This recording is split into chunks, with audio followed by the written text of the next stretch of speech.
ॐ यो ब्रह्माणं विदधाति पूर्वं यो वै वेदांश्च प्रणीणाति तस्मै तम्हदेवमात्मबुद्धिप्रकाशं मुमुक्षुर्वै शरणमहं प्रपद्ये। ॐ शान्ति शान्ति शान्तिः। ॐ नमो ब्रह्मादिभ्यो ब्रह्मविद्यासम्प्रदायकर्तृभ्यो वंशर्षिभ्यो महद्भ्यो नमो गुरुभ्यः। सर्वोपप्लवरहितः प्रज्ञानघनः प्रत्यगर्थो ब्रह्मैवाहमस्मि ब्रह्मैवाहमस्मि। ॐ नारायणं पद्मभवं वसिष्ठं शक्तिं च तत्पुत्रपराशरं च व्यासं शुकं गौडपदं महान्तं गोविन्दयोगीन्द्रमथास्य शिष्यं श्रीशङ्कराचार्यमथास्य पद्मपादं च हस्तामलकं च शिष्यं तन्तोटकं वार्तिककारमन्यान् अस्मद्गुरून् सन्ततमानतोऽस्मि। श्रुतिस्मृतिपुराणानाम् आलयं करुणालयं नमामि भगवत्पादं शङ्करं लोकशङ्करं शङ्करं शङ्कराचार्यं केशवं बादरायणं सूत्रभाष्यकृतौ वन्दे भगवन्तौ पुनः पुनः।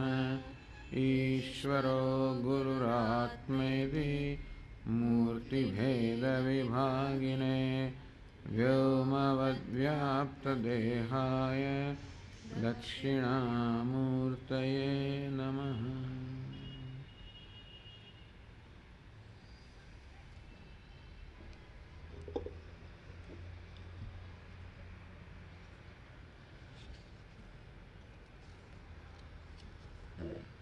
बारहवां श्लोक थी। दिनयामिन्यौ सायं प्रातः शिशिरवसन्तौ पुनरायातः। दिनयामिन्यौ सायं प्रातः शिशिरवसन्तौ पुनरायातः। कालः क्रीडति गच्छत्यायुस्तदपि न मुञ्चत्याशावायुः। कालः क्रीडति गच्छत्यायुस्तदपि न मुञ्चत्याशावायुः। काते कान्ता धनगतचिन्ता वातुलकिन्तव नास्ति नियन्ता। काते कान्ता धनगतचिन्ता वातुलकिन्तव नास्ति नियन्ता। त्रिजगति सज्जनसङ्गतिरेका भवति भवार्णवतरणे नौका।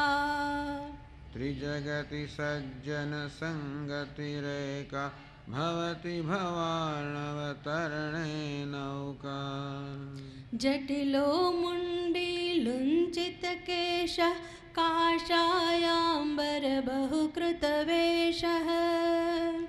जटिलो मुण्डीलुञ्चितकेशः काषायाम्बरबहुकृतवेषः। पश्यन्नपि च न पश्यति मूढो युदरनिमित्तं बहुकृतवेषः। पश्यन्नपि च न पश्यति मूढो ह्युदरनिमित्तं बहुकृतवेषः। अङ्गं गलितं पलितं मुण्डं दशनविहीनं जातं तुण्डम्। अङ्गं गलितं पलितं मुण्डं दशनविहीनं जातं तुण्डम्। वृद्धो याति गृहीत्वा दण्डं तदपि न मुञ्चत्याशापिण्डम्। वृद्धो याति गृहीत्वा दण्डं तदपि न मुञ्चत्याशापिण्डम् अग्रे वह्निः पृष्ठे भानु रात्रौ चुबुकसमर्पितजानुः अग्रे वह्निः पृष्ठे भानु रात्रौ चुबुकसमर्पितजानुः करतलभिक्षस्तरुतलवासस्तदपि न मुञ्चत्याशा पाशः करतलभिक्षस्तरुतलवासस्तदपि न मुञ्चत्याशापाशः करतलभिक्षः तरुतलवासः तदपि न मुञ्चति आशापाशः करतलभिक्षः જેની પાસે ભિક્ષા પાત્ર પણ નથી તરુતલવાસ જેની પાસે કોઈ નિવાસ સ્થાન નથી જેની પાસે ભિક્ષા પાત્ર નથી માટે હાથ જ ભિક્ષા પાત્ર છે હાથમાં જે મળે એ લઈને ખાઈ લે છે જે મળે એને હાથમાં લઈને ખાય છે તરુતલવાસ એનું કોઈ નિવાસ સ્થાન નથી માટે જે કોઈ વૃક્ષ માર્ગમાં આવે ત્યાં સૂઈ રહે છે એની પાસે ઠંડીથી રક્ષણ કરવા માટે કોઈ પ્રકારના કપડાં પણ નથી એના માટે ક્યાં તો તાપણું કરીને પોતાની ઠંડીથી બચાવે છે કે દિવસ દરમિયાન સૂર્યની ન તડકાની ગરમીથી પોતાને બચાવે બસ આવું છે અર્થાત જે મનુષ્ય પાસે કોઈ પ્રકારનો પરિગ્રહ નથી કોઈ સંગ્રહ નથી ભોગના કોઈ સાધન નથી અને તેથી જે મહાન ત્યાગી છે એમ કહેવાય તો અહીં એક જીવનની એક બહુ કરુણ જે વાસ્તવિકતા છે એનો નિર્દેશ કરવામાં આવે છે તદપી ન મુંચતી આશાપાશ તદપી આશાપાશ ન મુંચતી આશા નામનો પાશ આશા નામનું દોરડું છે એ આવા મનુષ્યને છોડતું નથી આશાને એમ નથી કે જે લોકો ખૂબ બધી સંપત્તિ અને ભોગના સાધનો પોતાની પાસે રાખે ત્યાં જ જવું અને જે પોતાની સાથે કોઈ ભોગના સાધન રાખતું જ નથી અને તેથી જે ભોગના સાધન મુક્ત થવા માંગે છે એને આપણે નથી છોડતું તદપી ન મુંચતી આશાપાશ આમ આ બધા શ્લોકો ગઈકાલે જેવા મુખ્યત્વે આશાની બહુ વાત કરવામાં આવી અંગમ ગલિતમ પલિતમ મુંડમ તદપી ન મુંચતી આશાપિંડમ ગમે તો વૃદ્ધ જર્જરિત શરીર થઈ ગયું તો પણ આશાનો પિંડ જે છે એ છોડતું નથી ગમે તો મહાન બહારનો ત્યાગ કર્યો હોય તો પણ આશાનું દોરડું એનો પાશ એનું ગાળ્યું છોડતું નથી ટૂંકમાં આશા આપણને છોડશે નહીં આપણે આશાને છોડવી પડશે આ બધાનો હેતુ એ છે જો કે આપણે આશાને કેવી રીતે છોડી શકીએ આશાને કે કામનાને છોડવી ખરેખર આપણા હાથમાં નથી આપણને પ્રવચનોમાં કહેવામાં આવે આશા છોડી દો કામનાઓ છોડી દો અપેક્ષા છોડી દો ક્રોધ છોડી દો આમ પકડીને ફેંકી શકાતો તો કોણ ના છોડી દે કોણ કામને ક્રોધને લોભને કોણ ના છોડી દે બધા જાણે છે કે જો મને સૌથી વધારે પીડા કરનારું કોઈ હોય તો અમારા આંતરિક શત્રુઓ જ છે આશા એટલે કામના એમાંથી જ ક્રોધ જન્મે એમાંથી જ લોભ જન્મે એમાંથી મોહ મદ માત્સર્ય આ બધા જ આંતરિક શત્રુઓ છે એ બધાનું મૂળ તો કામમાં જ છે આશામાં જ છે અપેક્ષામાં છે આશા કે અપેક્ષા પૂરી ન થાય એટલે ક્રોધમાં પરિણમે પૂરી થાય તો વધારે પ્રજ્વલિત થાય અને લોભમાં પરિણમે અને ક્રોધ અને લોભ બંને આપણો મોહ જન્માવે અવિવેક જન્માવે મદ જન્માવે ઈર્ષા જન્માવે અને તેથી કહેવામાં આવે કે જે ક્યાં આપણને અંતરમાં પીડા આપનારી જે કોઈ વૃત્તિઓ આપણામાં છે બધાનો મૂળ આ કામમાં છે કામને છોડી દઈએ તો આ બધું છૂટી જાય પણ કામને કેમ છોડી દેવાય આ કામ કે ઈચ્છા આપણને પૂછીને આવતી નથી એની જાતે મનમાં જન્મે છે જો ઈચ્છા આપણી રજા લઈને આવતી હોત તો આપણે રજા ના આપત ક્રોધ આપણે પૂછીને આવતો હોત તો આપણે એને રજા આપત જ નહીં આપત દરવાજા પર લગાવ્યું ને પેલું બોર્ડ રજા વગર અંદર આવવું નહીં. આપણો ધર કેમ બોર્ડ લગાવે, ચોરે રજા વગર અંદર ના આવવું. ચોર કે આ બોર્ડ જોવાનો છે, એ રજા લઈને આવવાનો છે, તો એને ચોર કેમ કહેવાય? અને તે રીતે આપણે બોર્ડ લગાવીએ કે કામનાએ મારી રજા વગર મનમાં પ્રવેશ ન કરવો, ક્રોધે મને પૂછ્યા વગર ના આવવું. આપણે પૂછતો જ નથી. આ કામ ક્રોધ વગેરે એની જાતે ઉદ્ભવે છે. કહેવાનો ભાવ એ છે કે એમને છોડવાનું આપણા હાથમાં નથી, એટલે કે આપણે એમને છોડી ના શકીએ. હા, એવું બહુ બધો કરી શકે કે ઈચ્છા મનમાં જન્મે એને પૂરી ન કરી, એવું કરી શકીએ. પણ ઈચ્છા તો એવી છે ને કે છોડે જ નહીં આપણને. એને આપણે હટાવી દઈએ ક્ષણભર તો વળી પાછી આવે. ચૂપ કરી દઈએ કે ચૂપ થઈ જાય, ક્ષણભર ચૂપ થઈ જાય, વળી પાછી આવે. જેમ નાનું બાળક જીદ કરતું હોય ને, મમ્મીનો છેડો પકડીને, મમ્મી મને ચોકલેટ આપ. એક ચોકલેટ આપી, મમ્મી બીજી ચોકલેટ આપ, બીજી આપી, મમ્મી ત્રીજી આપને, નહીં મળે. 2 મિનિટ પછી, મમ્મી મને ચોકલેટ આપને, નહીં. આ મમ્મી કયા કરે ખરે. એટલા પછી મમ્મીને મળવા કોઈ આવ્યું, મહેમાન આવ્યું, મમ્મીનું મિત્ર આવ્યું, મમ્મી વાતો કરે ત્યારે પાછી પેલો આવે, મમ્મી મને ચોકલેટ આપને. મમ્મી અંદર તો ગમે તેટલી ગુસ્સો, પણ બહારથી બીજાને દેખતા તો પછી પોતાના દીકરાને દબડાવાય ને ચોકલેટ આપી દે. ટૂંકમાં આ બાળક પણ જાણે છે કે ક્યારે કોનો શું લાભ લેવો. આપણું મન જાણે છે, પેલી ઈચ્છા જાણે છે કે આમનો કેમ લાભ લેવો, કયા સંજોગોમાં એક પેલી નબળી નાડીને ક્યારે દબાવવી એ જાણે છે. એટલે આપણા મનમાં ઈચ્છા જન્મે, આપણે અવગણના કરીએ, ઉપેક્ષા કરીએ, આંખ આડા કાન કરીએ તો ક્ષણભર જતી રહે, વળી પાછી આવે, પાછા આંખ આડા કાન કરીએ, વળી પાછી ધમકાવીએ, પાછી જતી રહે, પાછી આવે. અને તેથી માત્ર ધમકાવવાથી કે રોકવાથી કે દમન કરવાથી ઈચ્છા જતી નથી રહેતી. પણ ઈચ્છા એક કાર્ય છે, અને કાર્ય ત્યારે જ જાય જ્યારે કારણ જાય. આગળ પણ કહ્યું કે જમીનમાંથી અંકુર ફૂટે તો સમજો કે બીજ અંદર હોવું જોઈએ. બી ન હોય તો એમાંથી છોડ ના આવે, અંકુર ના ફૂટે. તેમાં ઈચ્છા કે આશા પણ અંકુર છે, કાર્ય છે, એનું કારણ અંદર કંઈક છે. ટૂંકમાં મનમાં એવું કશું કારણ છે જેને કારણે આ ઈચ્છારૂપી અંકુર વારંવાર ફૂટ્યા કરે છે. પેલા બેક્ટેરિયાને વધવા માટેનું વાતાવરણ આપણે આપીએ તો બેક્ટેરિયા વધ્યા જ કરે. આ બેક્ટેરિયાને અમુક ઉષ્ણતામાન મળે તો બહુ વધે. રેફ્રિજરેટરમાં ઉષ્ણતામાન બહુ ઓછું હોય છે, માટે ત્યાં વધતા નથી. જો બેક્ટેરિયા ન વધે આપણે ઈચ્છતા હોઈએ તો ઉષ્ણતામાનમાં ફેર કરવો પડે. તેવી રીતે આપણે ઈચ્છતા હોઈએ કે મનમાં આશાઓ ન જન્મે તો આપણા મનમાં કશુંક પરિવર્તન કરવું પડે, જેને કારણે મનમાં આશાઓ જન્મે છે એ કારણ દૂર કરવું પડે. તો કેમ આશા, અપેક્ષાઓ કેમ જન્મે છે, આશાઓ કેમ જન્મે છે, ઈચ્છાઓ કેમ જન્મે છે?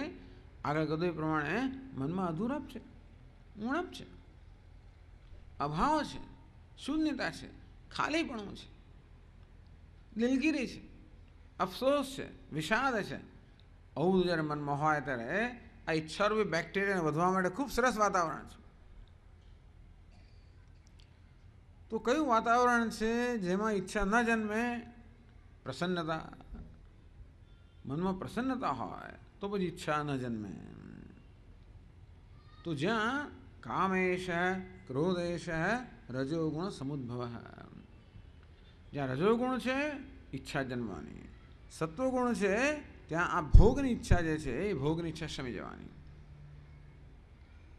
આમ વેદાંત શાસ્ત્ર સમજાવે છે કે ઈચ્છાને દૂર કરવા કરતાં ઈચ્છામાં પરિવર્તન લાવવું જોઈએ. જેવી આપણા મનની સ્થિતિ એ પ્રકારની ઈચ્છા. મનમાં તમોગુણની પ્રધાનતા હોય તો એ પ્રકારની ઈચ્છાઓ જન્મે, રજોગુણની પ્રધાનતા હોય તો એ પ્રકારની ઈચ્છા જન્મે, સત્વગુણની પ્રધાનતા એ પ્રકારની ઈચ્છા જન્મે. સત્વાત સંજાયતે જ્ઞાનમ, રજસો લોભ એવ ચ, પ્રમાદ મોહૌ તમસઃ, ભવતો જ્ઞાનમેવ ચ. આ મનમાં તમોગુણ તો પ્રમાદ, આલસ્ય, નિદ્રા, અવિચ્છા જન્મે. કશું ન કરવું, નિષ્ક્રિયતા, એવું જ મન થાય. રજોગુણ હોય તો લોભ, પ્રવૃત્તિ, ભોગની ઈચ્છાઓ જન્મે. સત્વગુણ હોય તો જ્ઞાનની ઈચ્છા જન્મે, વિવેક જન્મે, ભક્તિભાવનો ઉદય થાય.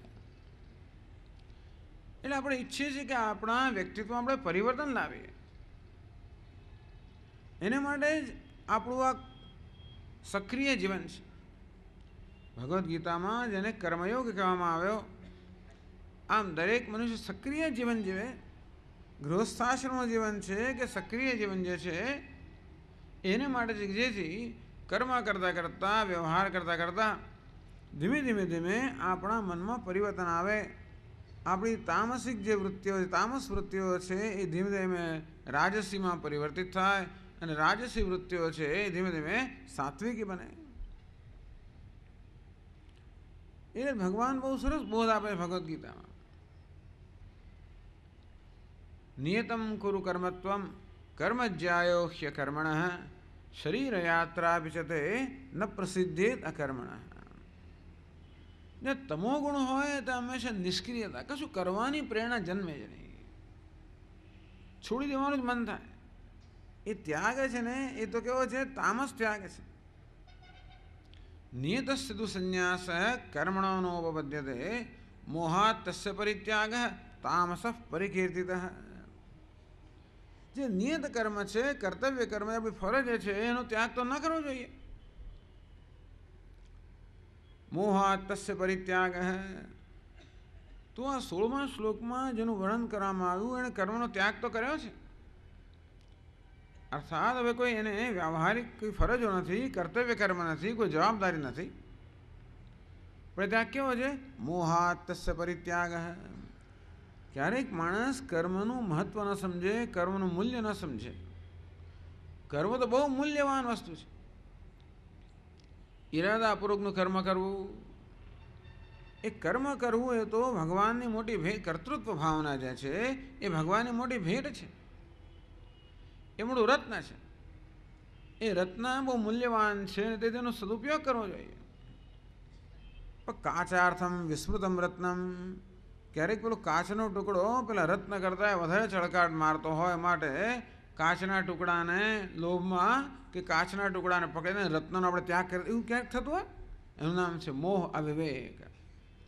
અંતે રીતે કર્મનો ઉપયોગ જીવનમાં શું છે, કર્મનું શું મૂલ્ય છે, કર્મ આપણા માટે કેટલો મૂલ્યવાન છે ન સમજવાનું. ઘણી વાર કર્મનો ત્યાગ કરી દેવામાં આવે. ઘણા એમ માનતો હોય કે આ કર્મ તો વિક્ષેપરૂપ છે અને કર્મ હોય તો મને વિક્ષેપ મળે, મારું ધ્યાન ન થાય, આપણે આધ્યાત્મિક સાધના ન થાય. એટલે ઘણા લોકોની માન્યતા છે કે આધ્યાત્મિક સાધન એટલે ધ્યાન કરવું બસ. આ કર્મ આધ્યાત્મિક ઉન્નતિમાં વિક્ષેપરૂપ છે. આવી જાતની એક ખોટી એવી ગેરસમજ ધરાવનારા ઘણા લોકો છે. એટલે ભગવાન કહે છે કે યજ્ઞો દાનમ તપસ્યૈવ પાવનાની મનીષિણામ. આ યજ્ઞ, દાન, તપશ્ચર્યા જે નિત્ય કર્મ છે, નૈમિત્ય, એ ક્યારેય ન છોડવું જોઈએ. પાવનાની મનીષિણામ, એ તો મનને પવિત્ર કરનારા છે. એટલે પહેલાં ભગવાન કહે છે કે જો તું કર્મનો ત્યાગ કરીશ, જો કર્તવ્ય કર્મ તું છોડી દઈશ, તો તને આ જગતનો, કુદરતનો પણ સહારો નહીં મળે, તારા શરીર યાત્રા પણ નહીં ચાલે, થોડું જીવન નહીં જીવી શકે. આમ ભય દેખાડે છે. મારે કર્મ કર. આમ તમોગુણી વૃત્તિમાં નિષ્ક્રિયતા હોય, નિષ્ક્રિયતાનો ત્યાગ સક્રિયતાથી, કર્તવ્ય કર્મથી. અને કર્તવ્ય કર્મ કરે ભગવાન પછી છેવટે કહે કે આ કર્મને પડતું યજ્ઞની ભાવનાથી કર, સમર્પણની ભાવનાથી કર, ઈશ્વરને અર્પણ કરવાની ભાવનાથી કર. આમ રજોગુણનું પરિવર્તન થાય સત્વગુણમાં. હા, આપણું જ્યારે મન સાત્વિક બને, અંતઃકરણ શુદ્ધ બને, ત્યાં જ્ઞાનની ઈચ્છા જન્મે, ભોગની ઈચ્છા શમી ગઈ હોય, ત્યારે પછી આપણે સંન્યાસ લઈ શકીએ, જો લેવો હોય તો. એ સિવાય લીધો હોય તો સંન્યાસસ્તુ મહાબાહો દુઃખમાપ્તુમ અયોગતઃ. મનમાં ભોગની ઈચ્છાઓ છે, બહારથી કર્મ છોડી દીધું છે, બહુ કફોડી સ્થિતિ થઈ જાય ને. સંન્યાસ લીધો, હવે કે સિનેમા જોવા જવાય? હવે પછી વિશાલામાં જઈને કંઈ ખવાય નહીં, રોટલા ફલાણો ઓળો ને બધું, ના હવે ના જવાય ત્યાં. એટલે સ્વામી લોકો જાય ખરા, આ તો ભક્તો ખેંચીને લઈ જાય એમ કરી કરીને જાય, જુદી વાત છે. કોઈક વાર ભક્તો બહુ બહુ બહુ ચાલાક હોય છે, જાણતા હોય છે બધા કે અંદરથી શું જરૂર છે એમ કરીને એને કેમ પૂરી કરવી એની એ લોકો કરતા હોય છે. પણ તો એની મર્યાદા છે ને. તો મનમાં ભોગની ઈચ્છાઓ હોય, પરંતુ એ ભોગની ઈચ્છા પૂરી કરવા માટે જે પ્રકારની જીવન રીતિ જોઈએ, જે પ્રકારનું જવાબદારીભર્યું જીવન જોઈએ, એ જવાબદારી છોડી દીધી હોય તો પછી હક આપણને મળે કેવી રીતે? કર્મેન્દ્રિયાણિ સંયમ્ય ય આસ્તે મનસા સ્મરન. ભગવાન ત્રીજા અધ્યાયમાં કહે કે કર્મેન્દ્રિયો સંયમ કર્યો, મનસા સ્મરણ ઇન્દ્રિયાર્થાન. પણ મનમાં ભગવાનનું સ્મરણ થતું નથી, ઇન્દ્રિયાર્થાન સ્મરણ. એટલે કર્મેન્દ્રિયોનો સંયમ કરવો એ તો આપણા હાથમાં છે, પણ મનનો સંયમ કરવો આપણા હાથમાં નથી. આપણે કર્મ કેમ છોડી દઈએ? ભગવાનનું ધ્યાન કરીએ, પણ ભગવાનના ધ્યાન માટે જો મન તૈયાર ના હોય તો એ ભગવાનનું ધ્યાન કરે એટલે વિષયોનું ધ્યાન કરે. ઇન્દ્રિયાર્થાન મનસા સ્મરન. આ મનમાં તો